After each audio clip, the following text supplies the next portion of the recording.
اہل بیت تین طرح کے ہیں۔ نمبر ایک بیت مسکن، یعنی گھر میں رہنے والے لوگ، جس میں ازواج مطہرات بھی شامل ہیں۔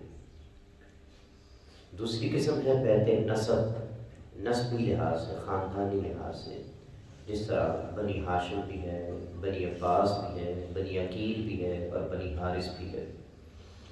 اور ایک ہے بیت ولادت، وہ گھر والے جو آپ صلی اللہ علیہ وسلم کے گھر میں پیدا ہوئے، گھر میں رہنے والے بچوں میں جن کا شمار ہوتا ہو، اور اس میں حضرت سیدہ فاطمہ الزہرا بھی ہیں، امام حسن بھی ہیں اور امام حسین بھی ہیں۔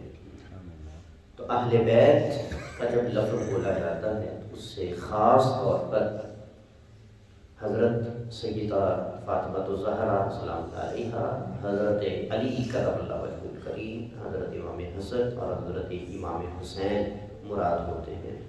جس طرح صحیح مسلم شریف کی روایت ہے کہ نبی صلی اللہ علیہ وسلم ایک دن صبح سویرے جب نکلے تو آپ علیہ السلام نے اپنے اوپر بڑی چادر زیب کن فرما رکھی تھی۔ تو حضرت امام حسن بن علی آئے تو آپ نے ان کو اپنی اس چادر میں اپنے ساتھ داخل فرما لیا۔ پھر امام حسین آئے تو آپ نے ان کو بھی اپنے ساتھ اس چادر میں داخل فرما لیا۔ پھر حضرت فاطمہ آئی تو آپ نے ان کو بھی اپنے ساتھ چادر میں داخل فرما لیا۔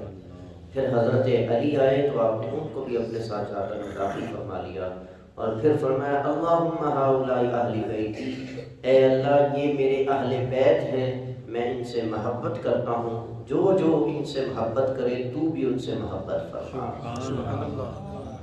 تو حضور صلی اللہ علیہ وسلم نے ان ہستیوں کو، ان شخصیات کو اپنا اہل بیت قرار دیا اور ان کی فضیلت کو بیان فرمایا، ان کی عظمت کو بیان فرمایا۔